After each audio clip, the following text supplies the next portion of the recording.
Bueno, ubíquense, pónganse cómodos que empezamos. Voy a arrancar con, como de costumbre, ¿no? Con un repaso de la clase última que tuvimos.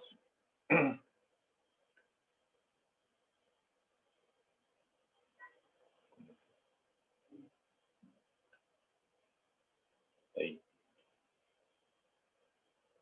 Estamos viendo esta semana un conjunto de problemas particular, específico, en los cuales estamos particularmente simples, además, para los cuales estamos tratando de generar una herramienta teórica para poderlos plantear y resolver, que son los problemas que llamamos planos, flujos planos, compresibles y rotacionales.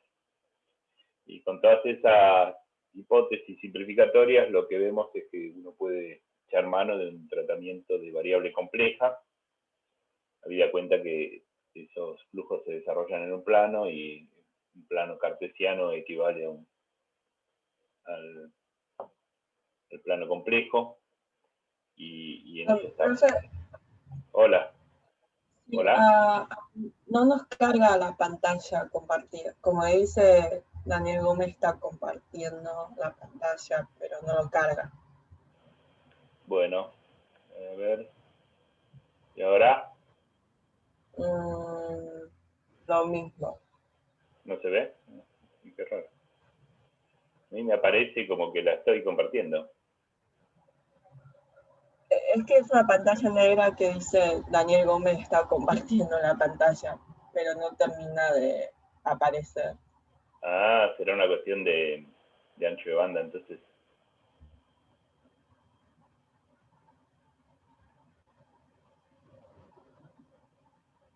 ¿El resto? ¿Ve la pantalla? A mí me sigue diciendo la función de compartir las pantallas. Dice, ha iniciado función de compartir las pantallas. ¿Alguien ve la pantalla? No estoy haciendo nada diferente que de costumbre, así que no sé por qué puede pasar.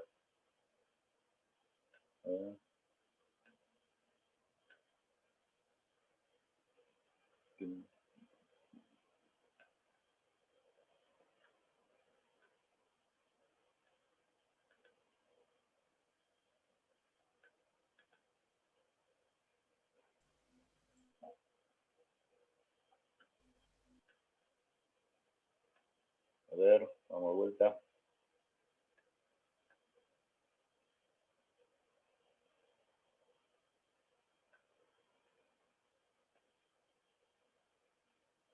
¿Ahora ven la pantalla? Ahora sí, ahora sí. Sí, algo pasó, no sé qué pasó, quedó como frisado el intento anterior. Lo voy a dejar, tengo miedo de maximizarla que vuelva a pasar, pero bueno.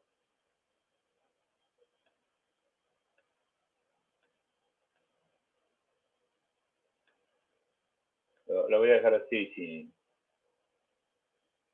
Espero que se vea más o menos bien. Decía entonces, bueno, cualquier cosa me vuelven a avisar, ¿no? Habíamos visto, bueno, algunos flujos, algunos potenciales complejos para flujos sencillos. La idea es superponerlos para plantearse problemas más realistas. Tenemos el método de imágenes también para tratar de satisfacer condiciones de contorno, y agregamos la clase pasada el llamado teorema del círculo, que sirve para, es una formalización del método de imágenes para contornos circulares. Lo que nosotros planteamos la vez pasada con ejemplo y todo es un obstáculo puesto en un río, en un flujo plano, un obstáculo circular, y el teorema del círculo, que acá ustedes ven la expresión, este segundo término equivale matemáticamente al la carga, a la singularidad virtual que uno tiene que agregar para que se cumpla la condición de contorno. Eso no lo dije, lo digo ahora. Ahí el obstáculo era circular y el fluido estaba por fuera, pero si el recinto fuera circular, vale exactamente lo mismo. Si el fluido estuviera dentro del círculo y el contorno sólido por fuera, la situación no es diferente. En este caso habrá que agregar una carga virtual por fuera del círculo en este caso, pero la situación es exactamente equivalente. Entonces también vale para recintos circulares. Y lo que yo mencioné es que uno puede, el teorema vale también si uno le agrega de trepo un vórtice en el origen, y después jugamos con eso. Hicimos un ejemplo de un flujo uniforme al infinito que fluye alrededor de un cilindro, y jugamos con el hecho de que ese vórtice estuviera presente y cuál es el efecto de introducirlo.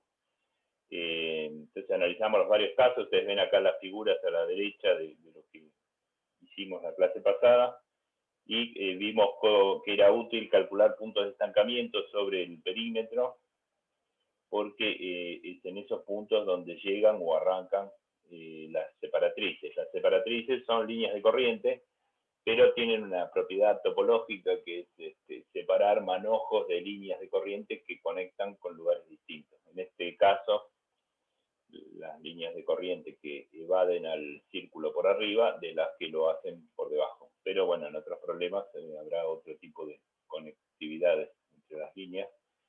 Y si hay líneas que conectan en cierta región y otras que conectan en otras, debe haber una separatriz en el medio. Vimos sobre el final de la clase que también uno puede calcular la fuerza sobre algún obstáculo, y eso está formalizado por el teorema de Blasius, que también vimos y demostramos. Lo que afirma el teorema es la expresión que ustedes tienen ahí, donde del lado izquierdo aparecen las componentes cartesianas de la fuerza sobre el obstáculo, en un formato complejo, y del lado derecho una integral sobre el perímetro del obstáculo, o sea, la interfaz entre el sólido y el fluido, donde aparecen la derivada del potencial complejo en cuestión.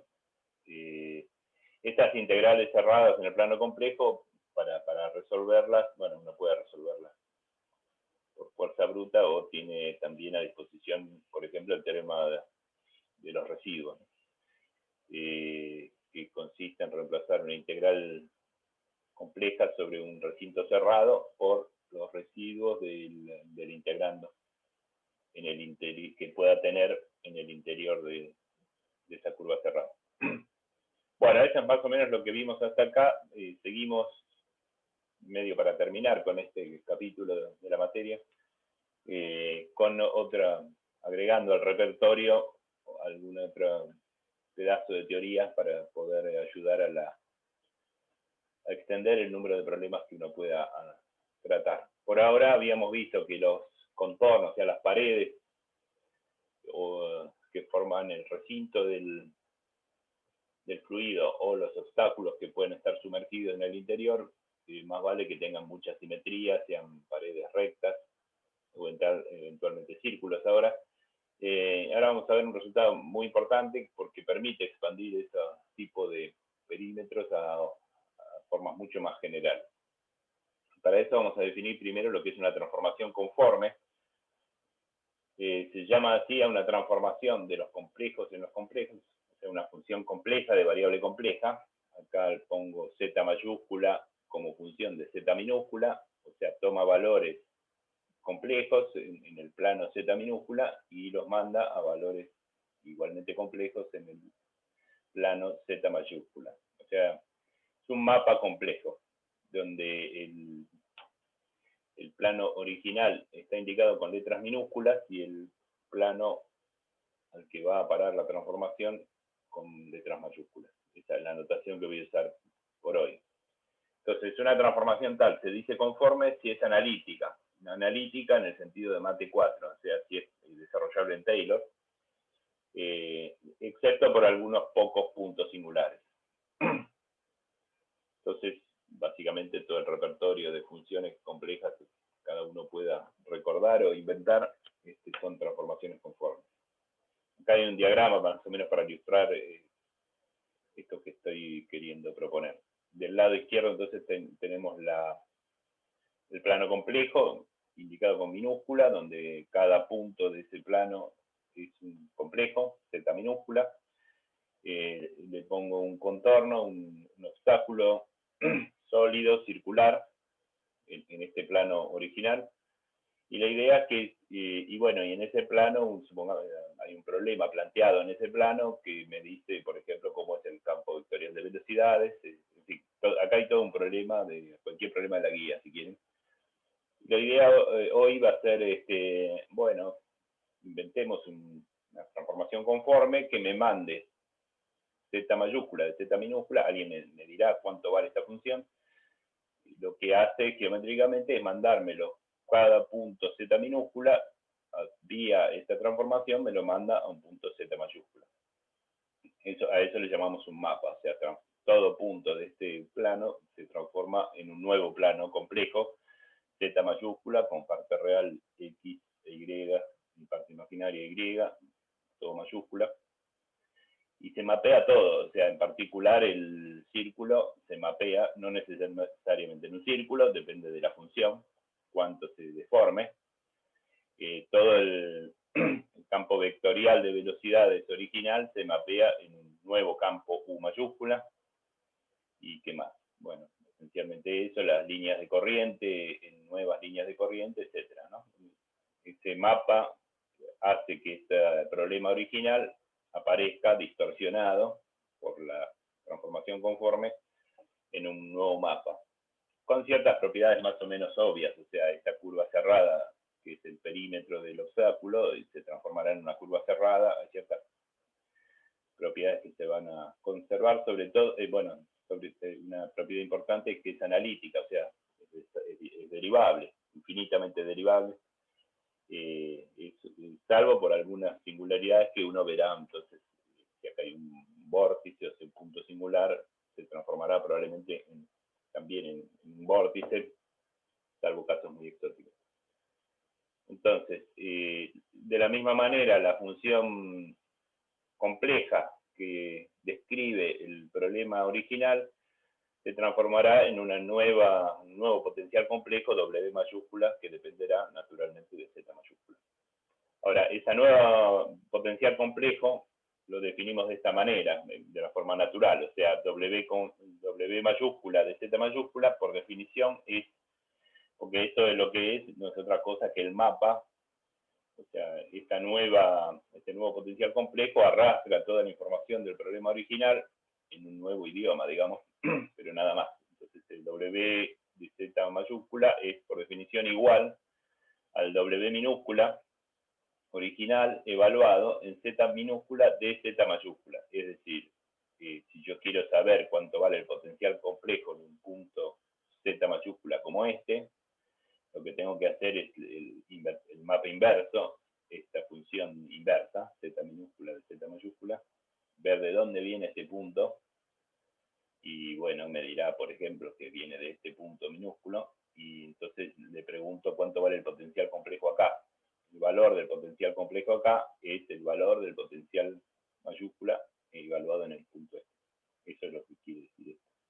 La definición, que si uno la piensa un poco, es lo natural para hacer. Ahora, una vez dicho eso, uno puede, por ejemplo, calcular cosas como el vector velocidad en el nuevo punto, porque el vector velocidad U mayúscula conjugado, vimos, es la derivada del potencial complejo en el plano que sea, en este caso, en mayúscula. Ahora, como W mayúscula está definido así, la derivada de W respecto de Z la puedo hacer derivando la función de otra función. O sea, la derivada de W mayúscula respecto de Z mayúscula es la derivada de W minúscula respecto de Z minúscula por la derivada de Z minúscula respecto de Z mayúscula, mirando esto, ¿no? donde la derivada de z minúscula respecto de z mayúscula es la derivada de la transformación inversa. Ahora, como estas funciones, la transformación y la inversa, son funciones de una variable compleja, pero una variable al fin, uno sabe que esto que está escrito acá abajo, la derivada de z chica respecto de z grande es 1 sobre la derivada de z grande respecto de z chica, ¿verdad? Ustedes pueden poner este denominador acá si les es más fácil. De z chica de z grande, porque z grande de z chica es 1. Y bueno, reemplazo esta derivada de la transformación inversa, lo pongo así, le pongo la inversa, la derivada de la inversa en el denominador. Es decir, que la derivada del potencial complejo mayúsculo lo puedo expresar en términos de la derivada del potencial complejo original, que conozco, que es dato, todo lo que está a la izquierda es dato, dividido otra cosa que conozco, que es la derivada de la transformación conforme. Z mayúscula prima, la derivada de z grande respecto de z chica, ¿no? Entonces, esos son dos ingredientes que conozco y conviene aparentemente calcular la velocidad en el nuevo plano, en el plano deformado, en términos de cosas que uno conoce, por supuesto. Entonces, esta expresión que está acá vamos a ver que nos va a resultar útil. Es decir, entonces, para repetir lo mismo de otra manera, las componentes acuérdense que por definición, ¿no? La derivada del potencial complejo respecto de su variable compleja es U conjugado. O sea, un complejo que tiene por parte real la componente X de la velocidad y por parte imaginaria, como es el conjugado, menos la componente Y. Entonces, estas componentes en el plano deformado se pueden escribir como las componentes en el plano original dividido la derivada de la transformación conforme. Esa es la moraleja de lo que vimos hasta acá. Bueno, vamos a ver eso es importante, me faltaba. Esto es qué es la transformación en sí. Ahora, ¿por qué esto es importante? Porque fíjense que es cuestión de ir ganando experiencia con transformaciones conformes y viendo cuál es el tipo de deformación que introducen para permitirse plantear problemas más y más realistas, porque mi problema original, el problema que se me presenta a mí, podría ser el de la derecha, donde el contorno tiene formas tan complicadas como uno logre modelar, ¿no? El conjunto de transformaciones conformes posibles es enorme. Y bueno, si el problema que me plantean a mí es es cuestión de antitransformarlo y plantearlo en forma original, donde tal vez esa curva cerrada sea un círculo, donde toda la matemática que nosotros más o menos sabemos usar la tengamos a disposición. Entonces, esa es un poco la potencialidad de estas transformaciones, es permitir plantear problemas más realistas, con contornos, con obstáculos más realistas.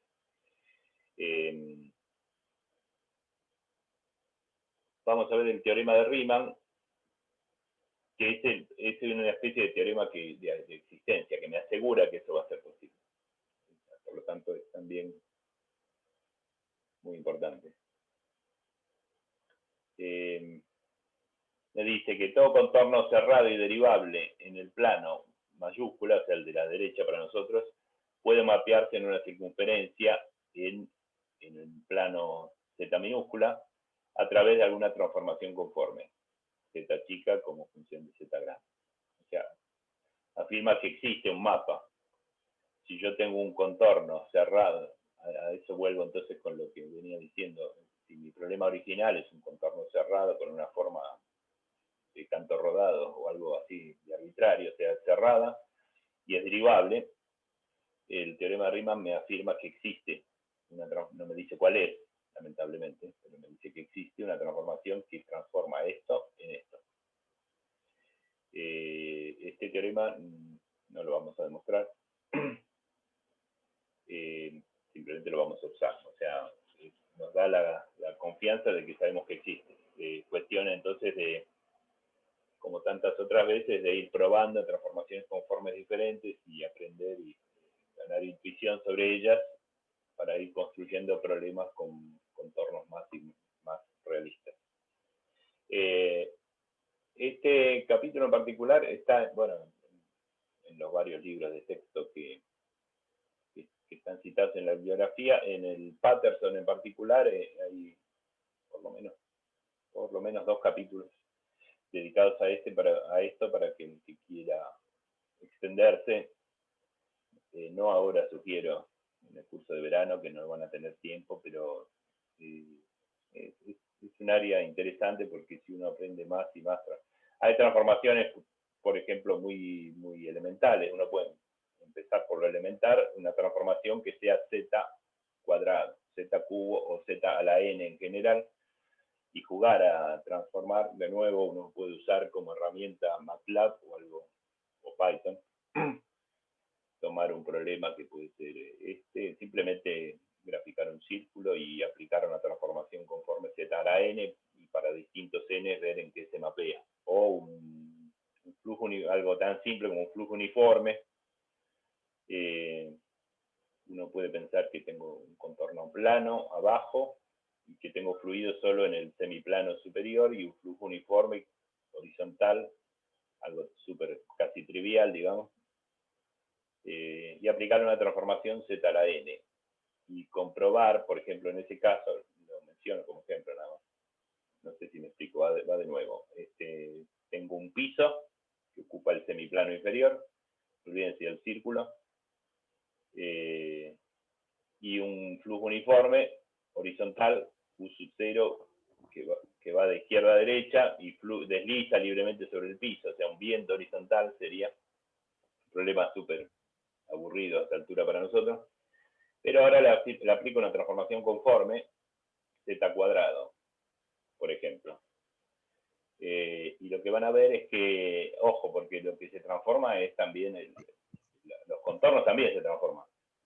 Entonces, lo que van a ver es que si multiplico por z cuadrado, es decir, no lo multiplico, lo transformo en la función z cuadrado, lo que van a ver es que el nuevo flujo, lo que ocupaba un semiplano, ahora ocupa solo un cuadrante. Ocupar solo un cuadrante, y el fluido que venía de izquierda y se iba por la derecha en forma horizontal, ahora viene por arriba y se quiebra como una especie de hipérbola y fluye hacia la derecha. O sea, se pliega, ocupando la mitad del volumen, y entonces uno dice, pero si z cuadrado me lo pliega a la mitad, ¿qué hará z cubo? Y va a ver que z cubo lo que me deja es un tercio, me deja una cuña de 60 grados, y el fluido viene deslizando por la cara superior hacia abajo, dobla fuertemente y sale por la cara inferior, no sé si me explico. Y bueno, así uno puede seguir z a la cuarta, también puedo probar z a la un medio y ver qué ocurre. En fin, es algo que es interesante para si no tiene una computadora, sabe algo de Python, y una tarde de lluvia puede ser interesante. Les sugiero no delirarse con eso en el curso de verano, pero bueno, hay toda una batería de problemas que uno puede proponerse plantear con esto. El teorema de Riemann me dice que está bien, que existe la transformación, y es cuestión de ponerse a buscarla.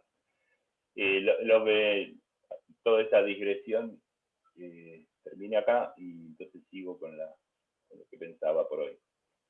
La transformación conforme, entre las muchas propiedades que tienen, es conservar los ángulos, en el sentido que ahora vamos a ver, para todo punto z0, en el cual la derivada de la transformación no se anule. Entonces, ¿qué quiero decir con que se conservan los ángulos?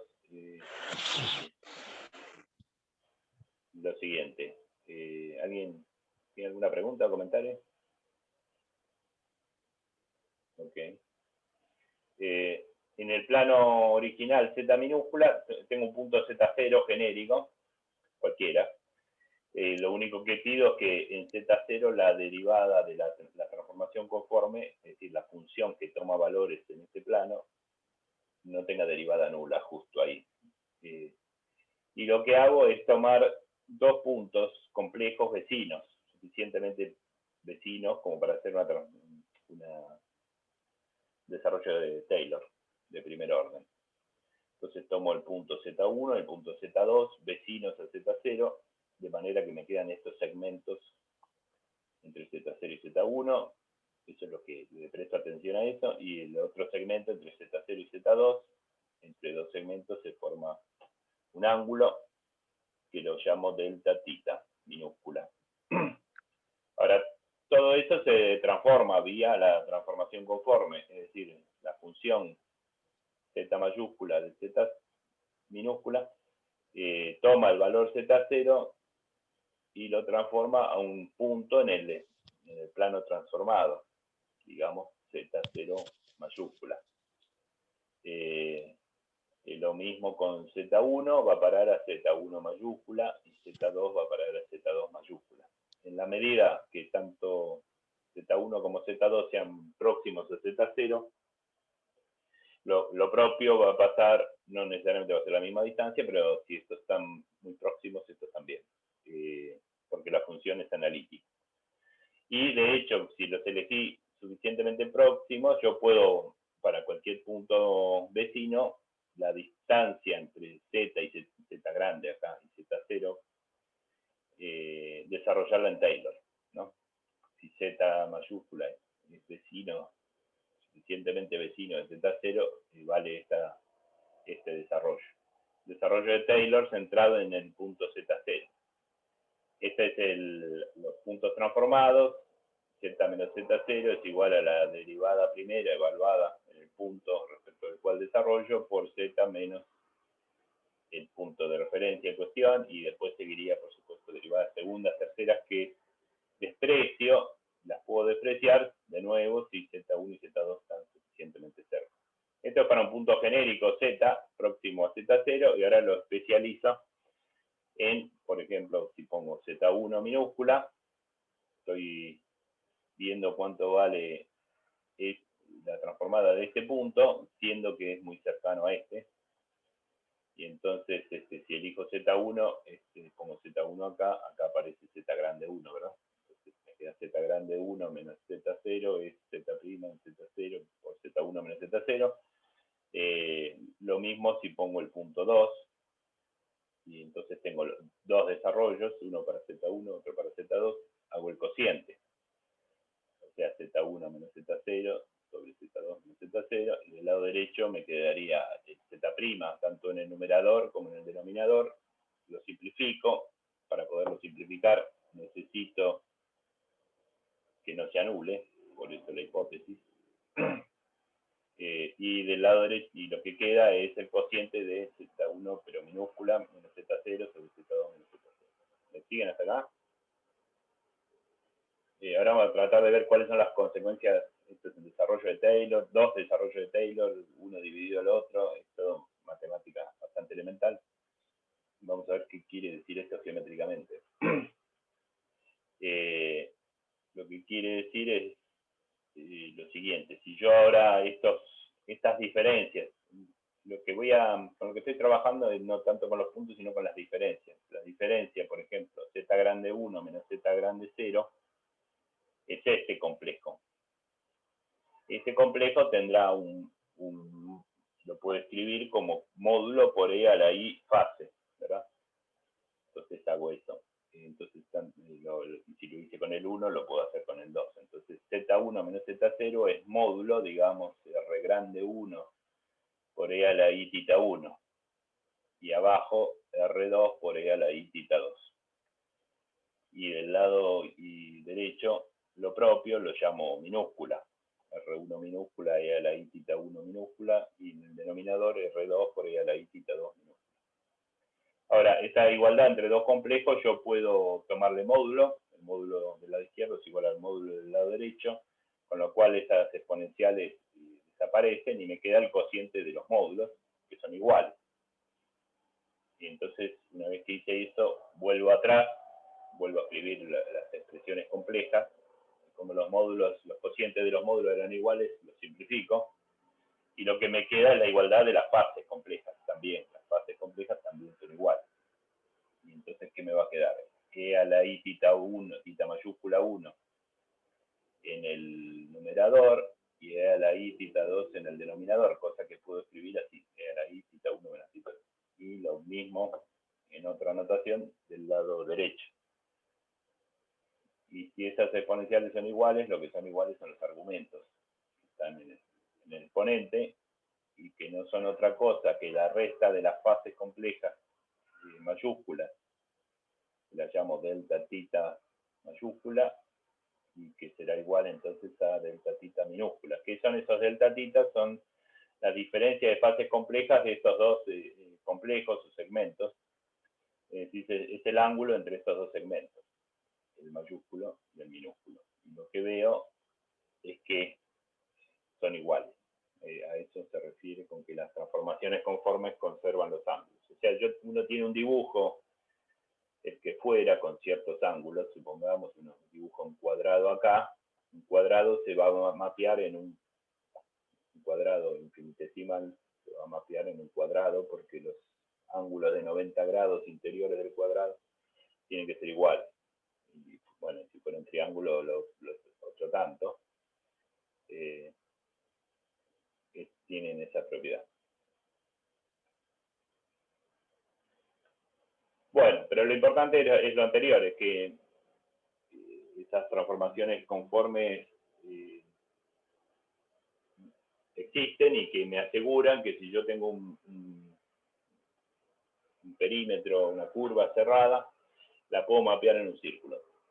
Y para el círculo tengo el teorema del círculo. Entonces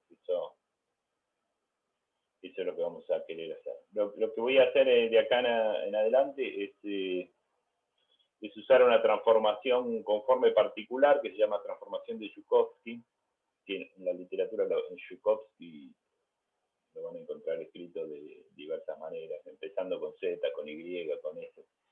Son todas el mismo señor Joukowski, que utilizó esta transformación que ahora vamos a ver, para lo que también vamos a ver.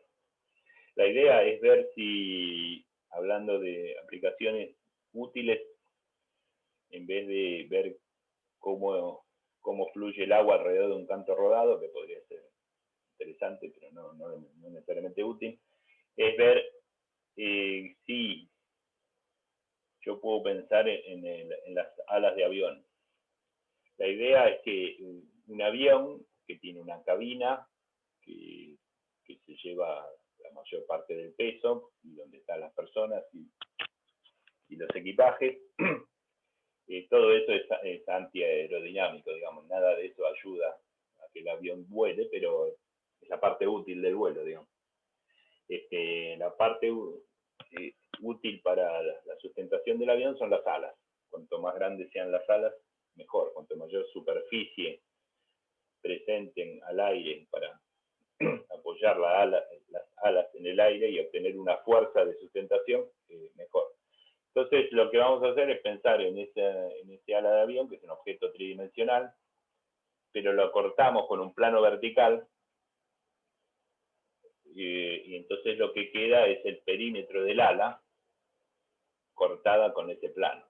Y ese es el flujo plano que nosotros vamos a querer analizar. O sea, si nosotros seccionamos el avión con un ala vertical, en ese plano lo que vamos a ver es el aire moviéndose, el perfil del ala, que tendrá la forma complicada que suelen tener, y el aire evadiendo por arriba o por debajo de ese ala, y ver si ese fluido en movimiento le ejerce una fuerza de sustentación, o sea, una fuerza que, si lo calculamos bien, pueda igualar al peso del avión y sostenerse entonces en el aire.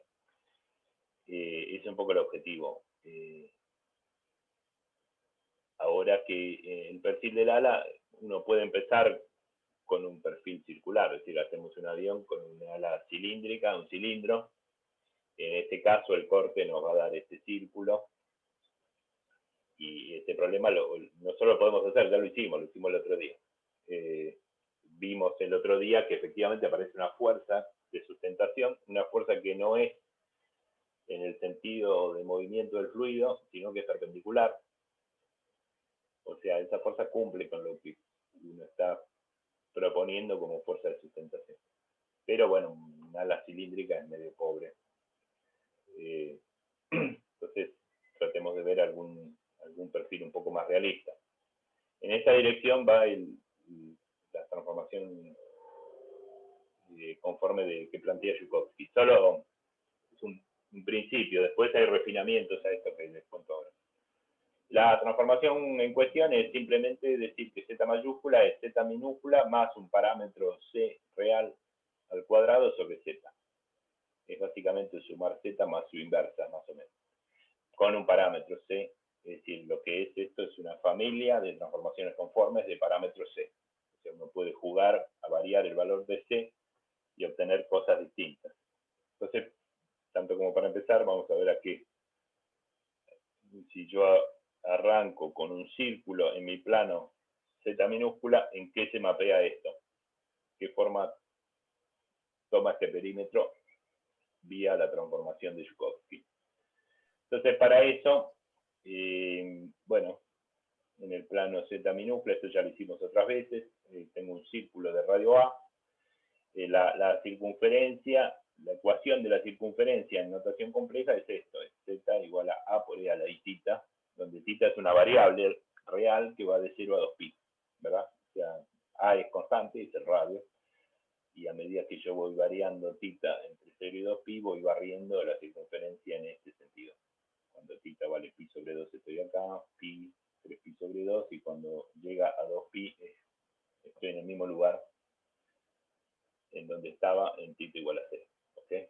Entonces la idea es proponer transformar por Joukowski todo esto, o sea, todo en paralelo, o sea, meto en z todo esto, con lo cual para todos los titas lo transformo de un solo saque.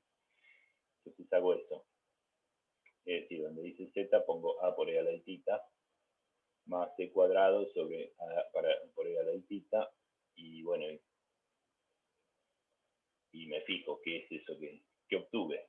Lo que obtuve acá, la idea es a medida que tita varía entre 0 y 2pi, qué curva dibuja en el plano z mayúscula. Para ayudar a eso, lo descompongo esto que está escrito acá en la parte real e imaginaria. X mayúscula es la parte real, entonces tomo la parte real de esto. ¿Cuál es la parte real de a por e a la i tita? Es a coseno tita, ¿verdad? Y acá lo que tengo es c cuadrado, que es real, dividido a, también real, y en el denominador tengo un e a la i tita. Lo puedo escribir en el numerador como e a la menos i tita, para tomarle la parte real. Y la parte real entonces de este término es c cuadrado sobre a por coseno tita de nuevo. De manera tal que la parte real de z es a más c cuadrado sobre a, todo por coseno tita. Y hago lo mismo con la parte imaginaria. La parte imaginaria del primer término es a seno tita, y el segundo término era c cuadrado sobre a por e a la menos i tita. La parte imaginaria es menos seno tita, ¿verdad? La parte imaginaria de e a la menos i tita. Menos seno tita, multiplico por c cuadrado sobre a. Entonces me queda, saco seno tita, factor común, me queda a menos c cuadrado sobre a, todo por seno tita. Entonces tengo estas dos expresiones para la parte real y para la parte imaginaria. Veo que una es proporcional al coseno, la otra proporcional al seno, entonces si yo uso que el coseno cuadrado más el seno cuadrado vale 1, lo que obtengo es que coseno es x grande sobre este paréntesis, lo elevo al cuadrado y le sumo y grande sobre este otro paréntesis, y la suma de esos cuadrados va a valer 1, o sea, la ecuación que está recuadrada, x grande cuadrado sobre un paréntesis cuadrado más y grande cuadrado sobre otro paréntesis al cuadrado, vale 1. Esa es la ecuación canónica de una elipse, ¿verdad? Donde los que están, los respectivos paréntesis son los semiejes mayor y menor.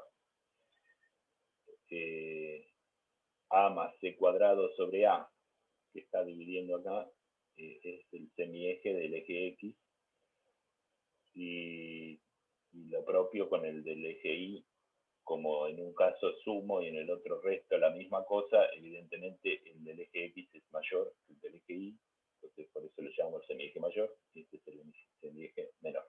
¿Están de acuerdo hasta ahí? ¿Alguna duda?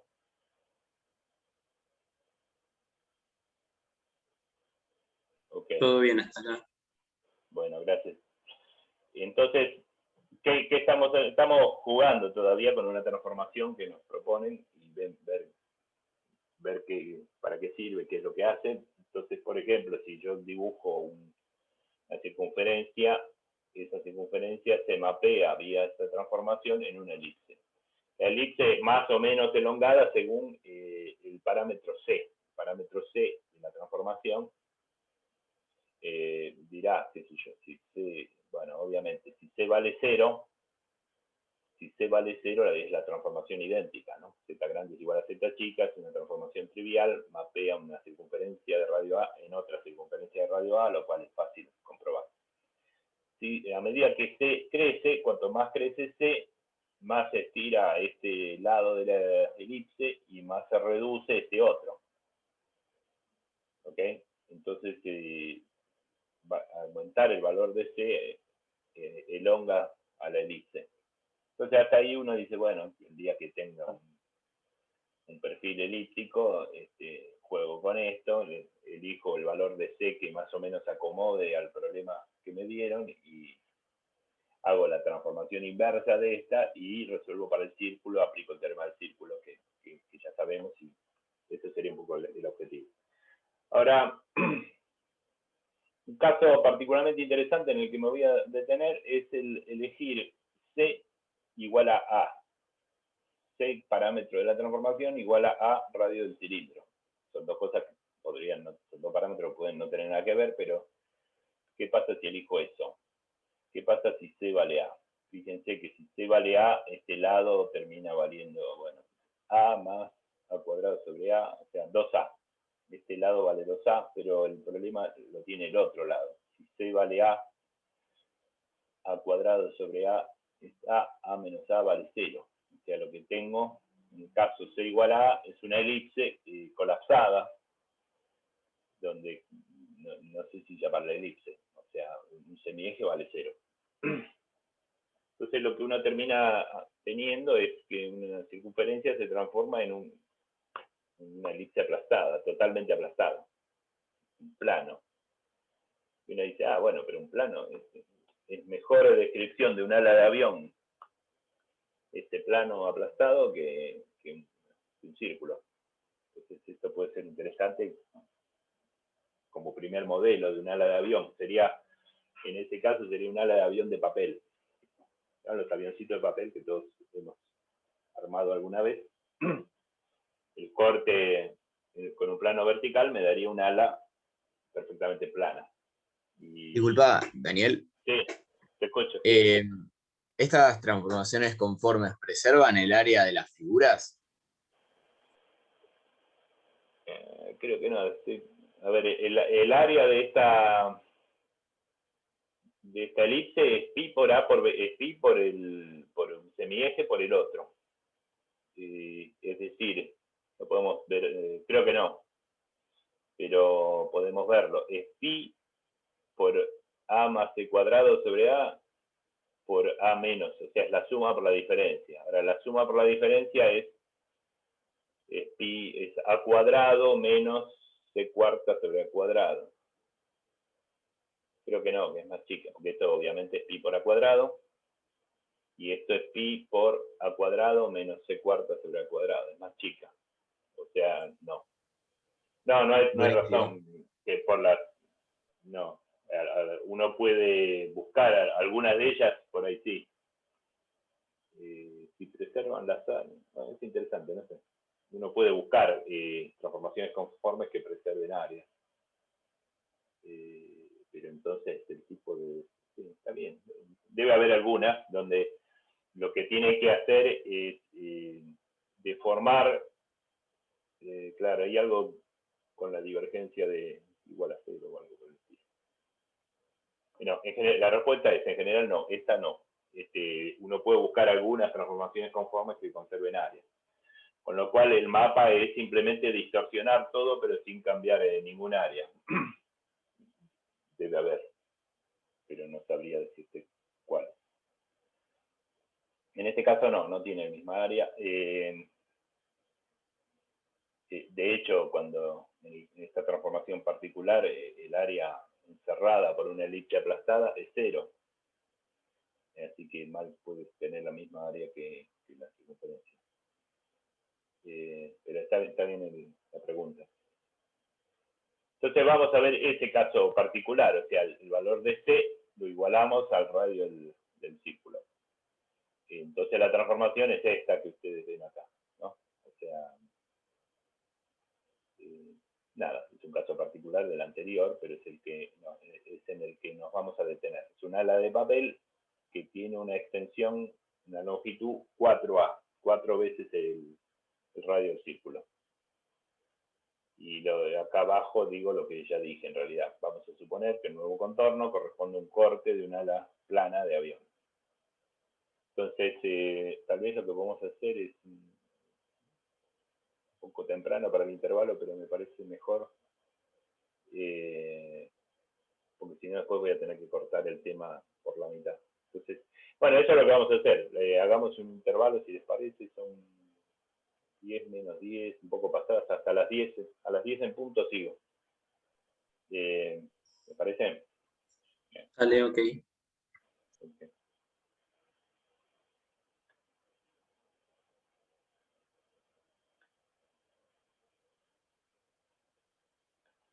Si tienen consultas, díganme. El otro día había alguien que tenía una consulta que pospusimos para hoy.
Hola, Daniel. Disculpa que te moleste. Yo te quería hacer una pregunta de Bernoulli. Bueno, justo había venido el plomero. Recién se fue. Era sobre Bernoulli 1 y Bernoulli 2. Bernoulli 1 puede ser que lo que haga encierra Bernoulli 2.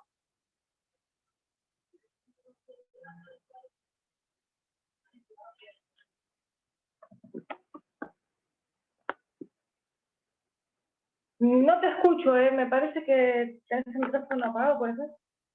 Sí, estaba muteado, perdón.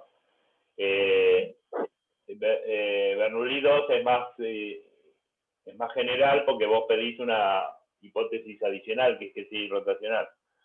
Así que Bernoulli 1 queda como un caso particular. O sea, porque si vos estás diciendo algo es constante en todo el fluido, en particular es constante en cada línea de corriente. No sé si esa es la duda. Sí, no, sí, era misma porque como habíamos hecho un ejercicio en la práctica y o sea, habíamos utilizado Bernoulli 1, pero también parecía que se podía hacer por Bernoulli 2. Entonces claro, era... Bueno, si el problema es si rotacional, sí. O sea, si se cumplen todas las hipótesis de Bernoulli 2, y bueno, úsenlo, que es lo más práctico. Lo que pasa es que a veces no es irrotacional, entonces Bernoulli 2 no lo puedes usar. Te tenés que conformar con Bernoulli 1. O sea, que esa suma de términos sea constante a lo largo de una línea de corriente. Alrededor de otra línea de corriente va a ser, la constante va a tener otro valor. Eso es lo que pasa. O sea, pero si vale la situación más general, es lo que conviene, todo es más fácil. Pero no siempre valen todas esas hipótesis. Entonces, por eso tiene sentido dar las 4 versiones y ver, según el enunciado del problema, cuál se ajusta a tu problema. Ok, sí, era eso, era. Siempre que vale Bernoulli 2, podrías aplicar Bernoulli 1, que es un caso particular. Ah, bueno, perfecto. Gracias, No, no.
Tengo una pregunta.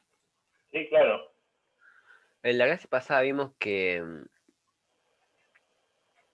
se podía simplemente agregar el término de el W0 conjugado, evaluado en A cuadrado sobre Z, ¿no? Conjugado. Sí, Que eso te daba el campo para cuando tenías una circunferencia ahí metida. perfecto, Em, sí. Sí, y sí. la condición de contorno era que el campo de velocidades tenía que ser tangente a la superficie, ¿no? Al Sí, perímetro. claro, Em, por eso podés agregarle un vórtice en el origen porque no cambia eso. Está bien. En el Sí. caso en el que no Entonces, estás considerando un campo de velocidades, sino el campo eléctrico, vos sabés que la condición de contorno en realidad es que tiene que ser paralela a la normal de la superficie, ¿no? sí. Por eso, claro, no es lo mismo, bueno, por eso un campo eléctrico es una cosa y un campo de velocidades es otra. Claro, pero digo, esa condición de contorno sería la única diferencia que estaríamos, que habría, ¿no? Pero esa condición de contorno, ¿cuándo la aplicamos en el teorema del círculo? No me acuerdo. No, cuando, cuando aplicaste el teorema del círculo, cuando le agregás ese término que vos decís, estás asegurando el cumplimiento de la condición de contorno. Fíjate que es lo que demostramos, es una de las cosas que demostramos. Que cuando agregás ese término adicional, el W total tiene como línea de corriente el perímetro del círculo, o sea, la circunferencia. Demostramos eso. ¿Te acordás? O sea, si vos evaluás W de Z más W de A cuadrado sobre Z conjugado, cuando lo evaluás en Z igual a A por E a la itita, que es el perímetro del círculo, lo que te da es una cantidad que es real, o sea que la parte imaginaria es idéntica, es constantemente cero, o sea que es una línea de corriente. Ah, claro, está bien. Ahí te lo demostré de vuelta. Ahora, para ver si vos lo que querés es hacer electrostática en el plano complejo, habría que construir eso, no todo seguro se puede. Una carga puntual es una fuente y una carga puntual negativa es un sumidero. Entonces vos podés empezar a desperdigar, ¿cómo se llama? Cargas en el plano complejo, por superposición, tener en ese plano, habría que ver el potencial complejo, lo construimos como de manera que la derivada del potencial complejo me dé la velocidad. Si vos lo que querés es alguna herramienta que te dé el campo eléctrico, hay que me parece que más que la función corriente, la que te sirve es la función potencial. La otra que quedó medio olvidada, pero que está ahí. La parte real de W. Esa va a funcionar más como línea de campo eléctrico. O sea, Claro, para está bien. una fuente o sumideros son radiales, me parece. A ver. Bueno, no sé, hay que pensarlo, hay que armar electrostática en el plano complejo, se puede. Pero no es idéntico a lo que estamos haciendo nosotros, que está diseñado para campos de velocidad. De la misma manera puedes hacer con magnetostática también, donde un vórtice, como los que tenemos, se parece más a un hilo de corriente perpendicular al plano, que lo que induce es un campo magnético cuyas líneas son circunferencias concéntricas. Ahí el campo magnético se parece al de velocidad. Pero bueno, todo eso hay que, seguro que debe estar hecho, electrostática y magnetostática plana. Se puede hacer, pero hay que construirla con las propiedades físicas de cada caso. Claro, y otra pregunta, o sea, nosotros sabemos que el electromagnetismo medio como que lo rigen las ecuaciones de Maxwell, y bueno, si podés armar este electromagnetismo en el plano este y consideras transformaciones conforme que, o sea, no sé si en el campo de velocidades también están las ecuaciones estas, o serían las de Newton, que cómo afectarían estas transformaciones conformes a las ecuaciones esas, o si no las afectan en nada. No tengo idea, hay que sentarse y ponérselo a analizar. Las ecuaciones de Maxwell son lineales, son simples de alguna manera. y en cambio las de fluidos son no lineales. Ambas dos son ecuaciones derivadas parciales, pero las de Maxwell son lineales. Es decir, si vos te dan las cargas y las corrientes, no es muy... y si tenés muchas cargas, aplicás el principio de superposición, y si tenés muchas corrientes también, y calculás el campo eléctrico y el campo magnético, a partir de las ecuaciones de Maxwell, o la ley de Ampère, o la ley de Poisson, la ecuación de Poisson. Ahí el principio de superposición funciona. Con los fluidos no es, porque vos tenés U escalar gradiente de U es no lineal. Entonces es mucho más tortuoso todo. La del electromagnetismo es una cosa elegante que uno puede desarrollar bastante. La mecánica de fluidos es complicada comparativamente. Pero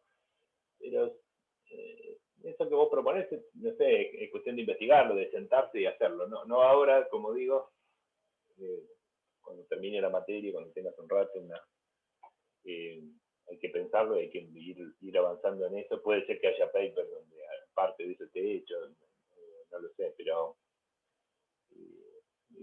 eso, como muchos otros temas, nada, si uno no sabe qué es y lee los libros, primero los libros de texto y después empieza a indagar papers específicos y qué sé yo, y si no está hecho, uno se sienta y se pone a hacerlo. Se debe poder, yo pienso que algo de eso debe estar hecho.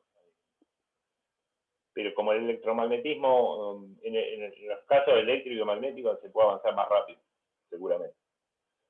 Y por supuesto, no importa lo que vos hagas en notación compleja y qué sé yo, lo que tiene que estar detrás es la física, que sabemos que vale. O sea, todo lo que hagas con notación compleja tiene que ser consistente con las ecuaciones de Maxwell, o en este caso con las ecuaciones de fluidos, porque si no, no estás haciendo física. En fin, no te estoy dando una respuesta, es un comentario. Bueno. Está bien. Gracias. ¿Seguimos? Tengo que volver a cortar la pantalla.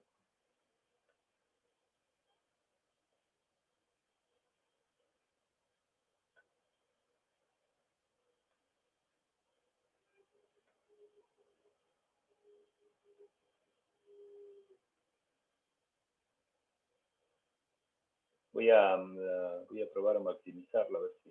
Espero que no se... ¿Lo ven? Sí, se ve bien. Bueno. La otra quedó frisada, no sé qué pasó. Espero que no pase lo mismo con esto. Bueno, vamos entonces al ejemplo en cuestión que ya habíamos visto. Vamos a usar la transformación de Joukowski en el caso C igual a A. Y la idea es que eso nos produzca algo parecido a un ala plana, un ala de un avión de papel, y vamos a tratar de plantear y resolver este problema hasta cierto punto, a ver si eso nos parece satisfactorio. Sigue siendo un planteo de físicos, ¿no? Todo muy sencillo comparado con, muy lejano todavía de la ingeniería aeronáutica. Pero bueno, me parece que es ilustrativo. Entonces, planteamos un flujo uniforme. Acá la idea es que el obstáculo es el perfil del ala del avión, entonces en el sistema de referencia del avión ese obstáculo está quieto, y lo que vemos es moverse el aire hacia nosotros. La velocidad del aire vista desde el avión es básicamente la velocidad que en realidad tiene el avión. ¿Está bien? Si el avión va a, qué sé yo, 1000 kilómetros por hora, que es más o menos la velocidad que tiene, visto desde el avión, por supuesto, uno saca la cabeza por la ventanilla del avión, recibe un viento de 1000 kilómetros por hora. Entonces lo que planteamos es un flujo uniforme, U sub 0, le vamos a poner un ángulo acá que vamos a ver que va a tener un valor en cierto sentido, cosa que no habíamos hecho en el ejemplo anterior. El perfil es circular, y lo que vamos a hacer es transformar vía Joukowski para transformar este círculo en un ala plana. Y le vamos a poner un vórtice en el origen, de valor menos gamma. De nuevo, este vórtice es inyectarle vorticidad a un problema que de otra manera no tendría. Y las consecuencias de esa vorticidad son fundamentales porque la fuerza de sustentación va a ser proporcional a gamma. Así que si no lo ponemos está bien, pero el problema lo vamos a terminar sin obtener ninguna fuerza de sustentación. Entonces lo ponemos. En este plano Z minúscula, el potencial complejo es este que está acá a la derecha, W minúscula de Z, es ¿qué tenemos que poner? El flujo uniforme original, U0 formando un ángulo alfa, entonces eso es U0 Z por E a la menos I alfa, si van al repertorio de flujos simples. Aplico el teorema del círculo, o sea, a esta función U0 Z por E a la menos I alfa, la evalúo en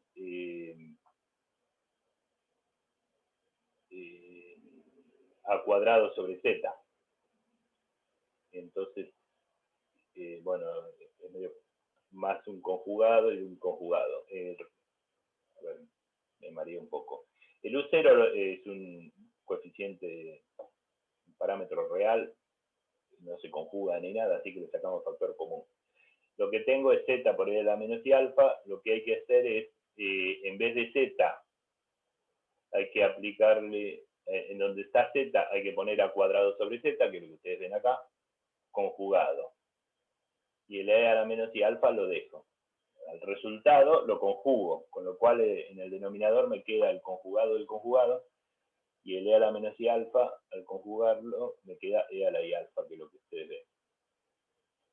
Entonces, este segundo término es el resultado del teorema del círculo, que me asegura, hasta acá, estos dos términos, me aseguran que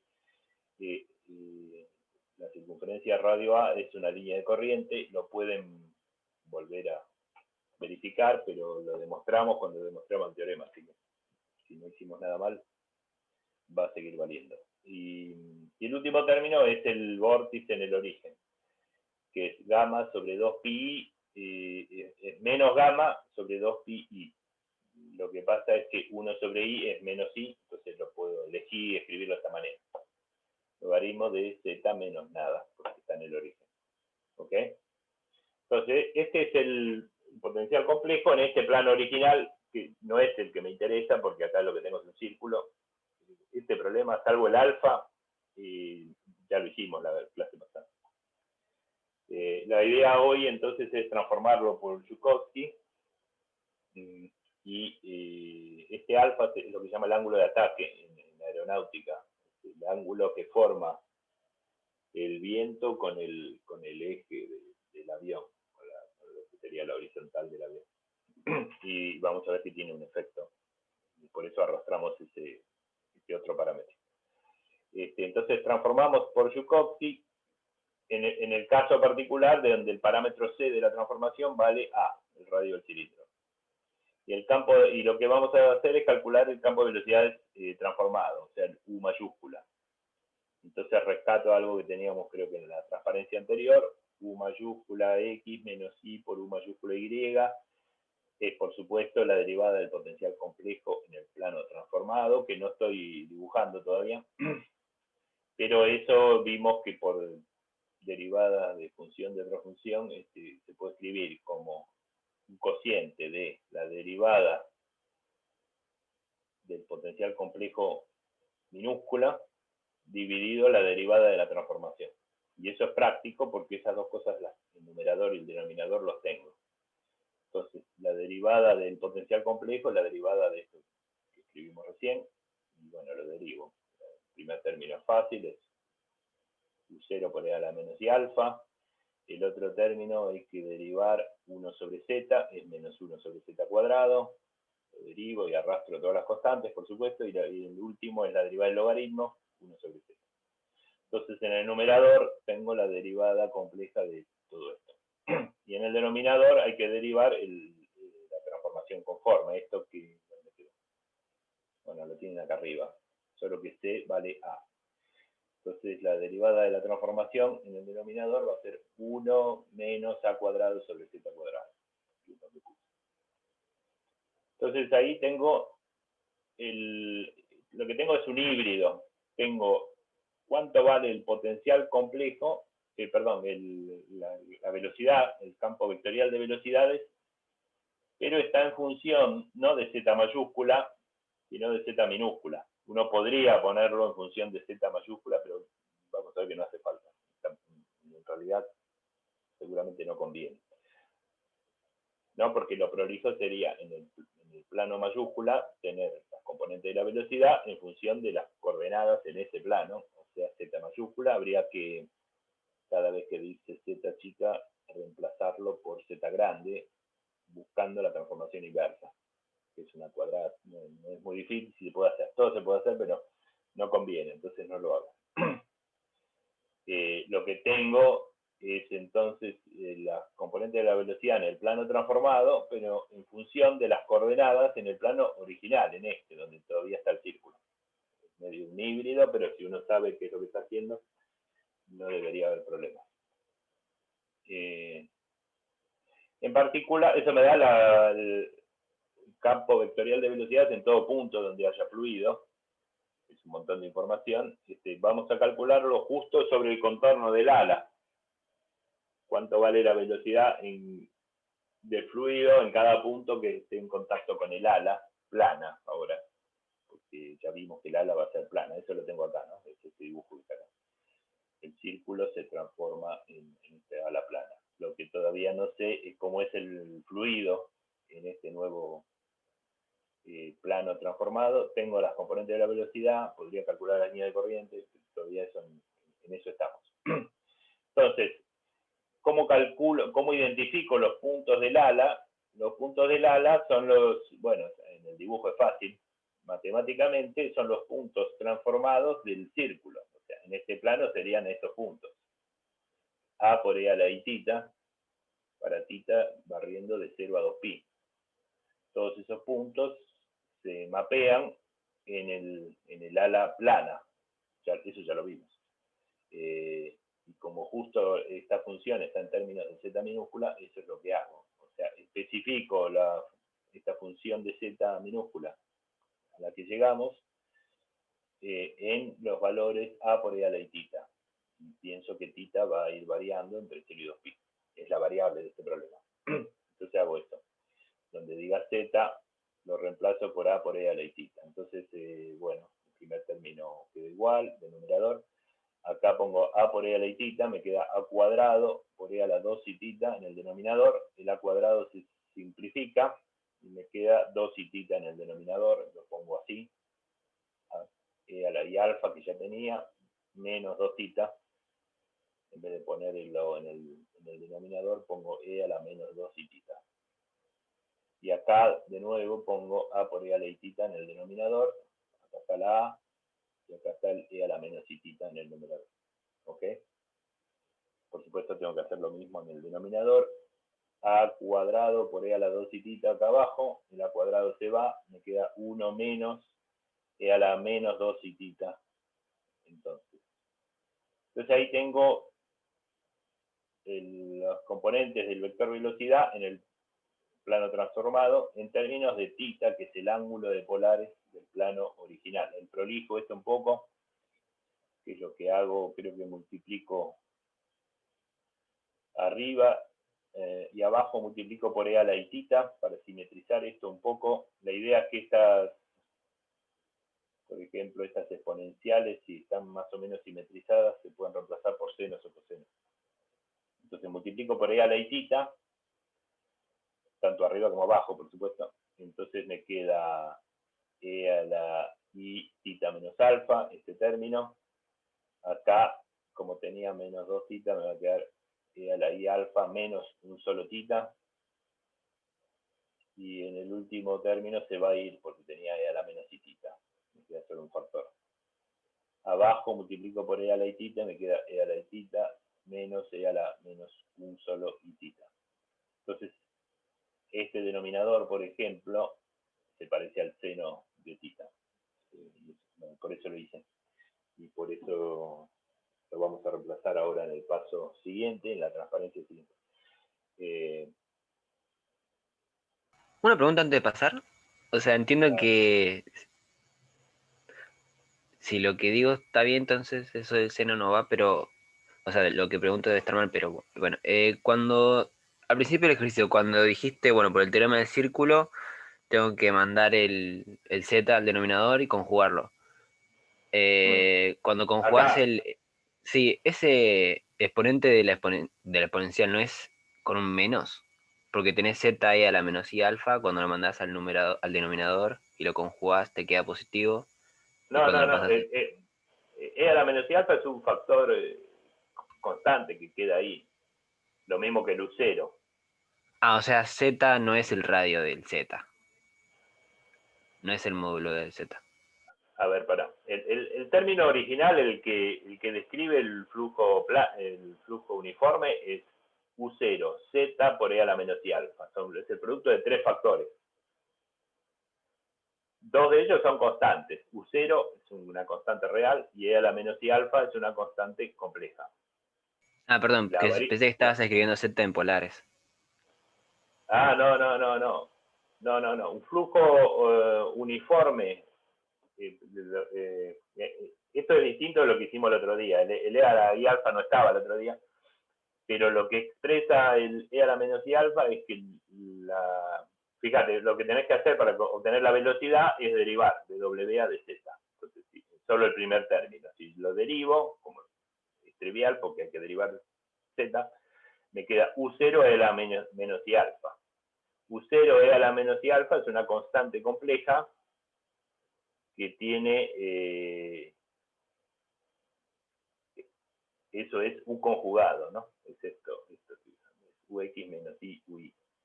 U0 E a la menos I alfa es una constante que da la velocidad del flujo uniforme, flujo constante.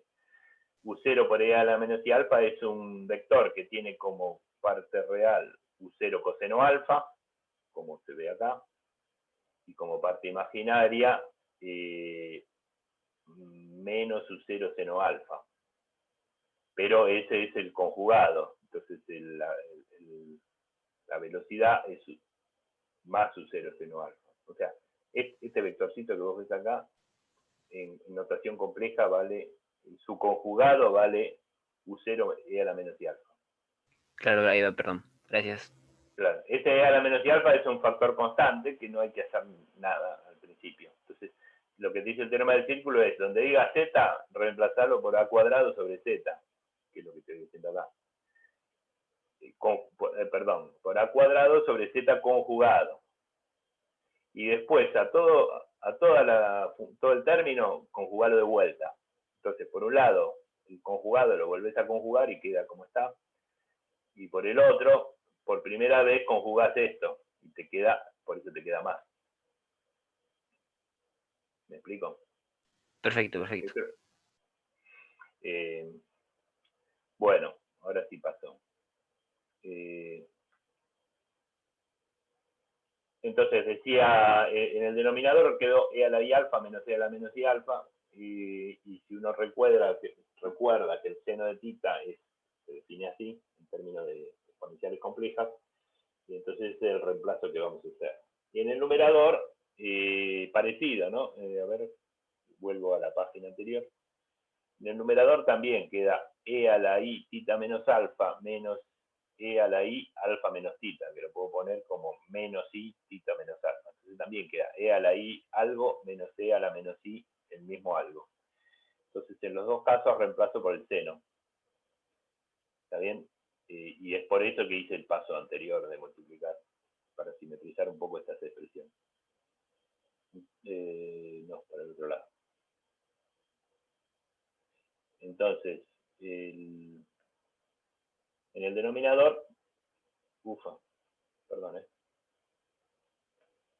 en el denominador tendré que poner 2i por el seno, ¿verdad? Porque lo que tenía la resta de las exponenciales es 2i por el seno, y no, el 2i se ve que se simplifica, ahora vamos a ver.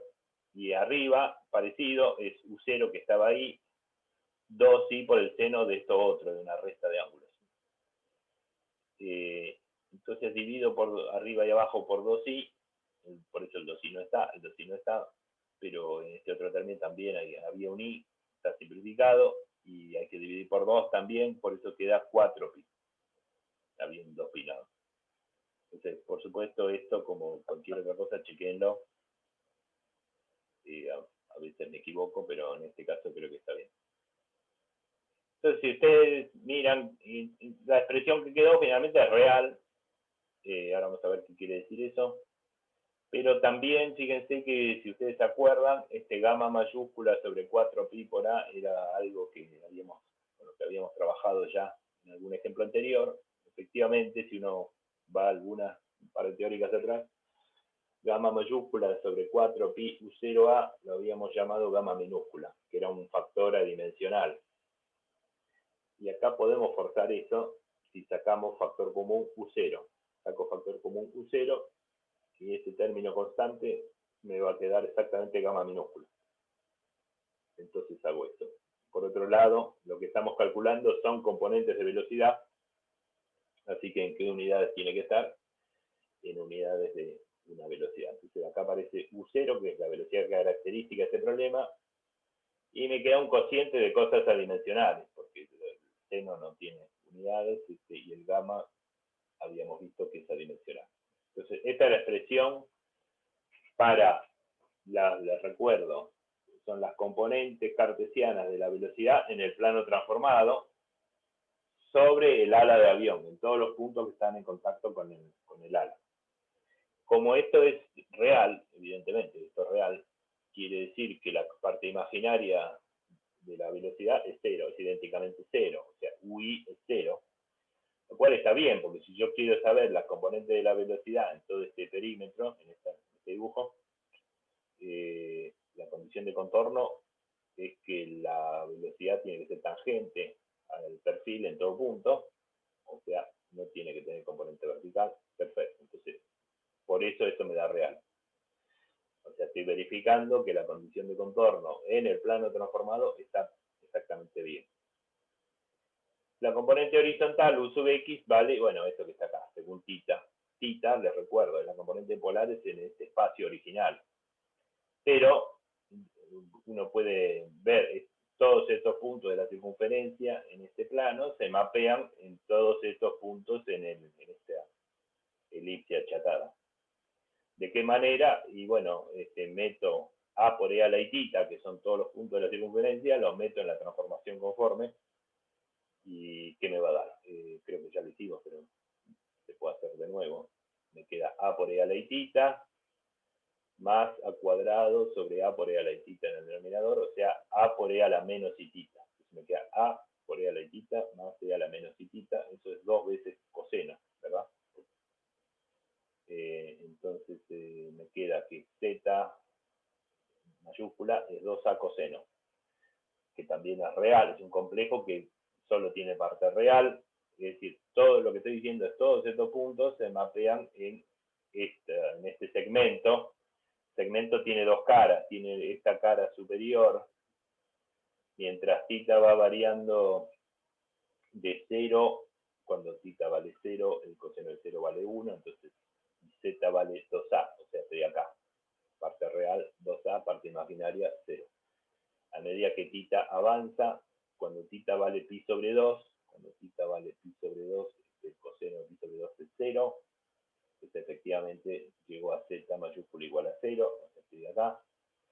Cuando θ vale pi, el coseno de pi es menos 1, o sea, estoy en menos 2a. O sea, efectivamente, mientras en la circunferencia recorro esto así, de entre 0 y pi, todos esos puntos, punto a punto, se mapean en estos, en la cara superior de este ala plana.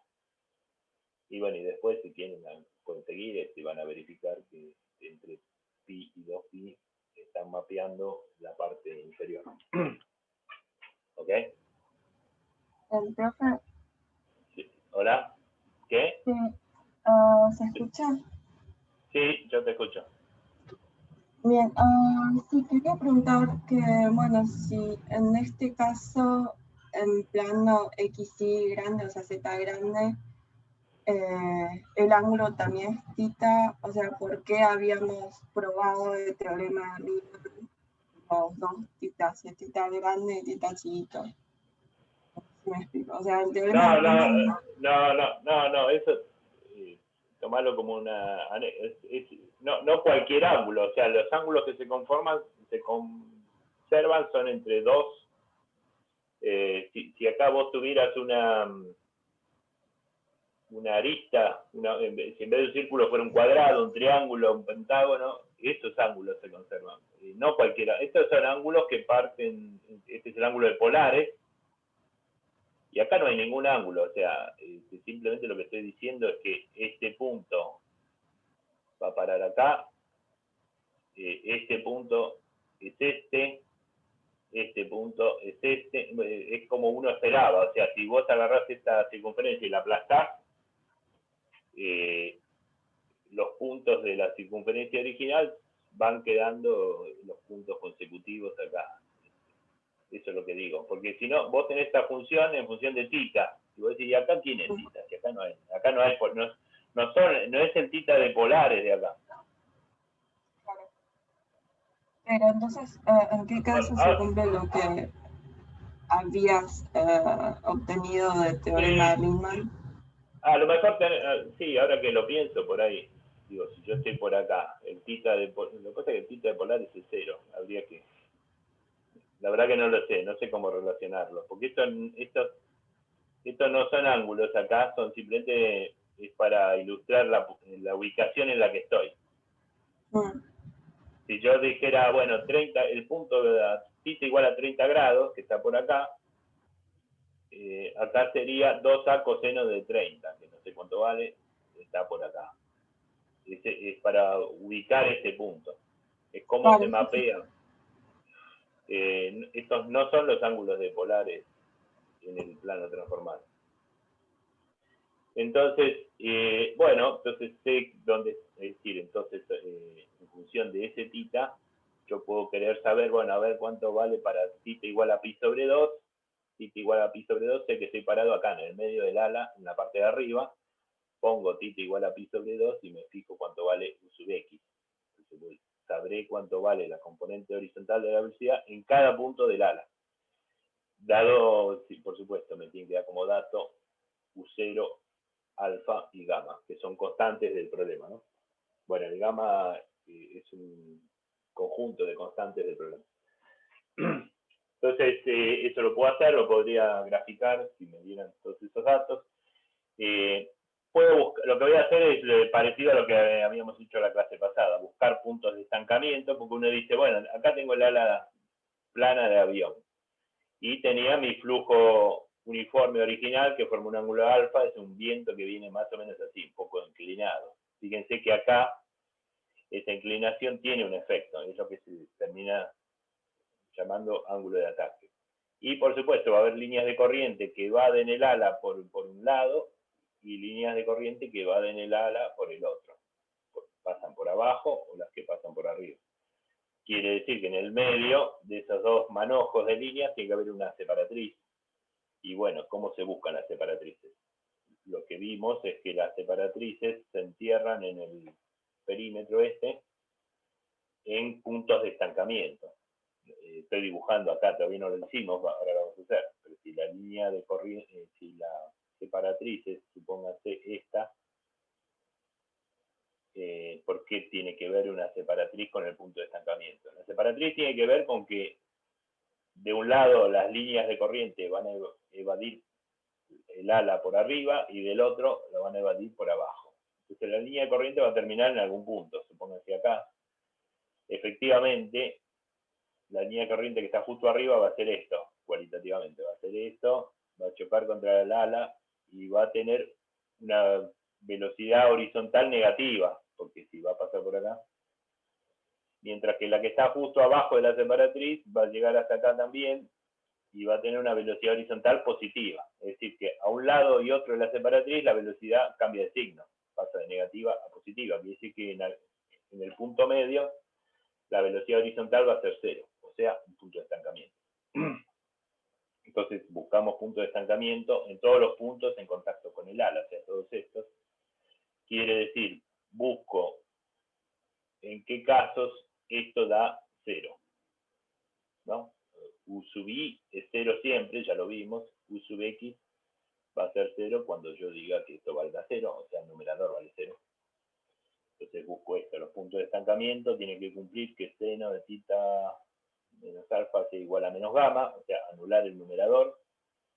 Eso se puede hacer con un grafiquito como este. Esto es la función seno tita desplazada. Seno de tita menos alfa es la función seno tita, la corro en alfa hacia la derecha, de manera que acá donde el seno vale 0, este es lo que está graficado, esta curva es seno de tita menos alfa, en función de tita. Alfa es un ángulo constante que me dieron. Acá donde el seno de tita vale 0 por primera vez, es el valor alfa, donde alfa vale tita. Si alfa vale tita, obviamente, seno de tita menos alfa vale 0.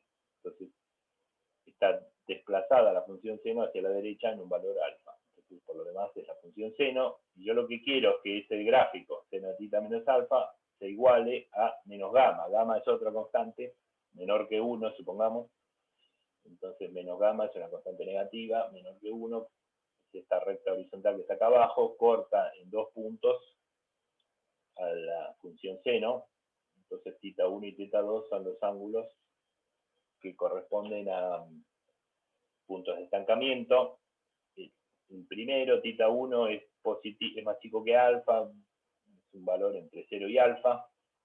Lo pongo por acá, tita 1 lo pongo acá. O sea, estoy arriba para ángulos chicos, mayor que 0, pero menor que alfa, que no sé cuánto vale, pero cualitativamente lo pongo acá. Entonces ahí hay un punto de estancamiento. La velocidad en contacto con el ala vale 0, quiere decir que de un lado va a ser positiva, del otro lado va a ser negativa. Y ahí arranca entonces una de las separatrices, que a ojo digo, bueno, la separatriz arranca acá y después asintóticamente tiene que tender a ser una recta de ángulo alfa, porque muy lejos del ala la velocidad uniforme se recupera. Y el otro es tita 2, que es un ángulo de tercer cuadrante, o sea, más de 180 grados, menos de 270. Si ya estoy en la parte de abajo del ala, pónganle por acá. Y de nuevo, este es un punto de estancamiento de velocidad 0, ahí tiene que arrancar la separatriz y asintóticamente tiene que tomar una pendiente alfa. Tiene que tender a una recta de pendiente alfa. Y el resto es artístico. Uno dibuja una línea de corriente por encima de esta separatriz, que vendrá hasta acá, bordeará al ala, y después por la parte superior, hasta acercarse a la otra separatriz y tender asintóticamente una recta de pendiente alfa. Y parecido con las líneas que vaden por abajo. ¿Está bien? ¿Preguntas?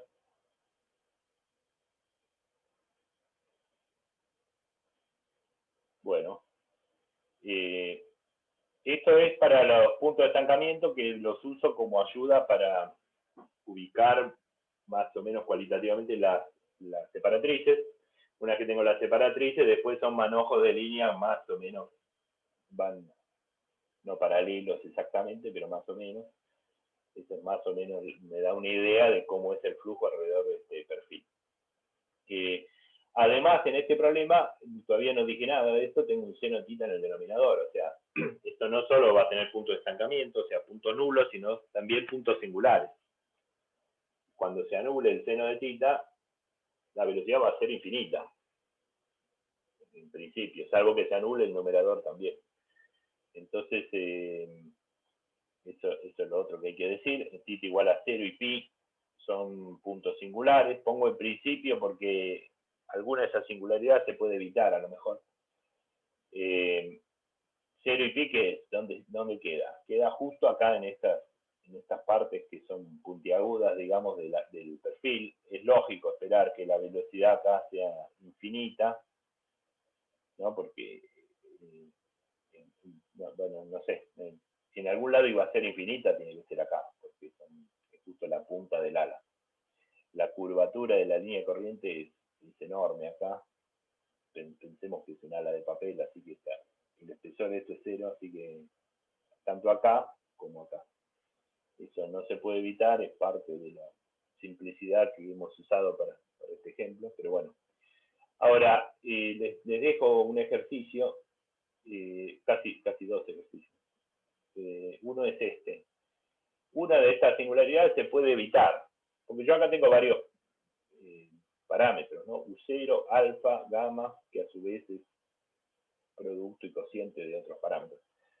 Entonces, en función de cuánto valen esos parámetros, puedo tener este dibujo varía cualitativamente. Si uno lo hiciera con Python o MATLAB, yo doy para algún valor de gamma, vale esto. Si cambio el valor de gamma, esto se distorsiona un poco y así eso puede ser interesante. Ese estudio paramétrico puede ser interesante, ser hecho.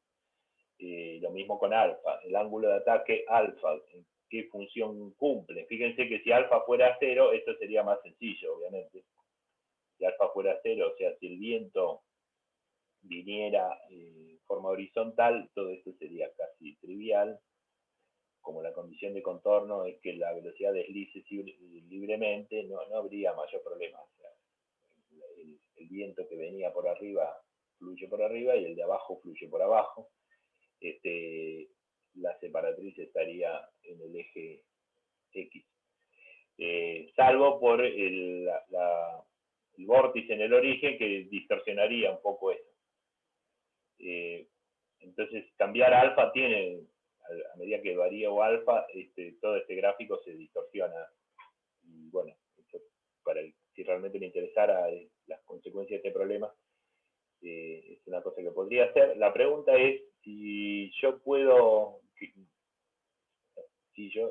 la pregunta es, el pedido es mostrar que existe un valor del ángulo de ataque alfa. Para cierto valor de alfa, uno puede evitar una de las singularidades. No hay manera de evitar las dos, pero puedo evitar una, que es la de θ igual a 0. O sea, si yo para una elección particular de alfa, el dibujo podría ser este. O sea, tengo una de las separatrices es más o menos como antes, pero la otra separatriz podría estar ubicada justo acá, en la nariz, en la cola del ala, y evitar una de las singularidades. De manera que el flujo acá ven que es suave, acá nada, es infinito.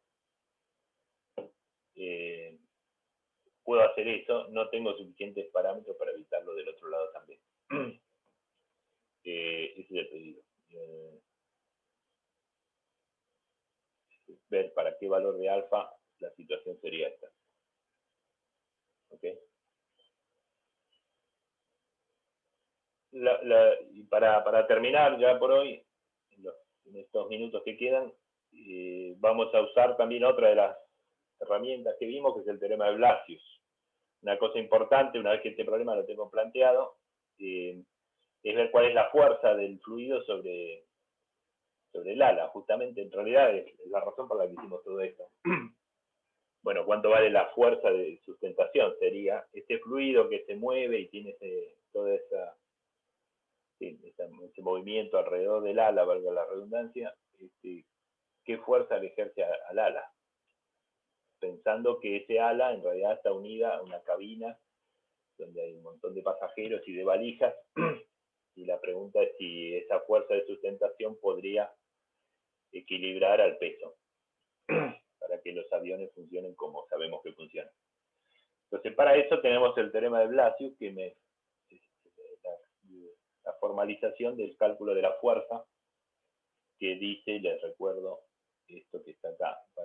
Podemos usar Blasius en este plano transformado, por supuesto, que es donde yo quiero calcular la fuerza, sería esta parte izquierda de esta ecuación. F mayúscula, el vector de fuerza, cuyas componentes son Fx y Fi, escrito en este formato complejo, el conjugado, o sea, con un menos acá, es igual a I por ρ sobre 2 por una integral cerrada de la derivada del potencial complejo respecto de su variable compleja al cuadrado. Esto calculado en un perfil, un contorno cerrado, que es traté de dibujar acá el ala, ¿no? En este contorno cerrado. Ahora, eso me dice el teorema de Blasius. en el plano complejo donde me interese calcularlo, que es este. Ahora, nada me impide hacer un cambio de variables. Como variable hay que hacer una integral, yo puedo cambiar la variable de integración. Y también sabemos que de W grande a dz grande se podía escribir, lo hicimos, lo demostramos, como la derivada de W chica respecto de Z chica dividido Z prima. Si ustedes se acuerdan, un par de transparencias atrás. Entonces hago eso, reemplazo esta derivada mayúscula por esto, hay que elevar al cuadrado, tanto arriba como abajo, por supuesto. Y además puedo cambiar de variable de integración.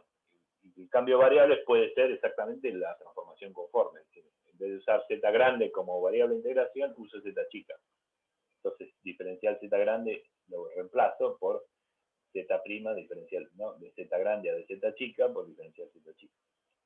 Con lo cual, en la práctica, lo que estoy haciendo es la integral en el plano original, donde este ala plana se ve como un círculo, y donde esta derivada minúscula la tenía calculada. Z' es la derivada de la transformada conforme, la transformación conforme, que aparece acá y vuelve a aparecer acá por el cambio de variable. Simplifico, por supuesto. Entonces, acá hay un par de pasos que los dejo para ustedes. Lo que les recuerdo nomás es que estas integrales uno las conviene hacerlas usando el teorema de los residuos. O sea, ver que esté integrando, escribirlo como un desarrollo de, ¿cómo se llama?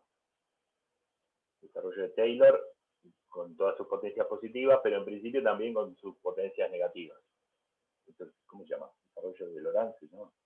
No me acuerdo. Pero en principio, si todo el integrando es desarrollable, lo puedo escribir como la potencia z, z cuadrado, z cubo, etc. Y la gracia del teorema de los residuos que nada de eso importa, solo las singularidades que estén adentro del recinto. Pero ahora, como yo cambié de variable, el recinto ya no es, el perímetro no es más el ala de avión, es el círculo. Entonces solo tengo que ver si hay singularidades en el interior del círculo. Y lo que por la naturaleza de las funciones van a ver que si los hay, va a ser en el origen. O sea, los puntos candidatos a tener singularidades es el origen. Entonces, en definitiva, hay que ver si hay un polo en el origen o no. Y entonces, bueno, tienen todos los elementos acá para ver. Y de los varios términos que van a aparecer, no hay que hacer ninguna integral. En el teorema de los residuos uno no hace la integral, lo que uno identifica los residuos, o sea, el coeficiente que acompaña a 1 sobre z. Y cuando hagan esto van a tener entonces la expresión de las componentes de la fuerza, que se puede poner en esta forma en función de los datos.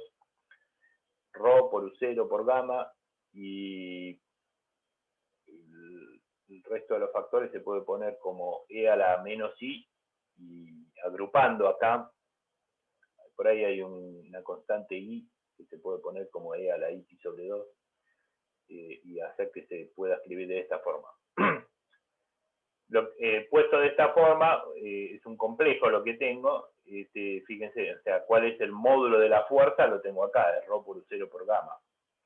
¿Para dónde apunta la fuerza? Y bueno, en notación compleja me doy cuenta que el conjugado de lo que yo estoy buscando tiene una fase compleja menos alfa más pi sobre 2. Pero ese es el conjugado.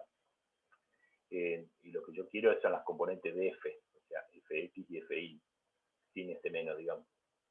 Entonces lo que les pido es buscar y convencerse que si este es el ángulo de ataque alfa, este es el ala, este es el ángulo de ataque, este es la dirección del viento infinitamente lejos del ala.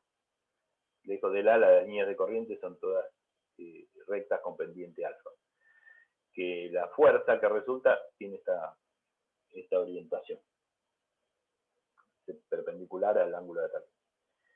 Entonces uno ve que puedo jugar con el ángulo de ataque, o sea, poner la nariz del avión, si no fuera el piloto ahora, la nariz del avión apuntando con un ángulo pequeño respecto de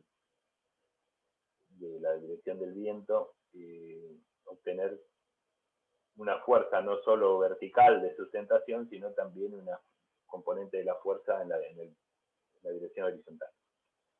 Bueno, dicho todo esto, me parece que por hoy terminé. Voy a dejar de grabar. ¿Cómo se hace esto?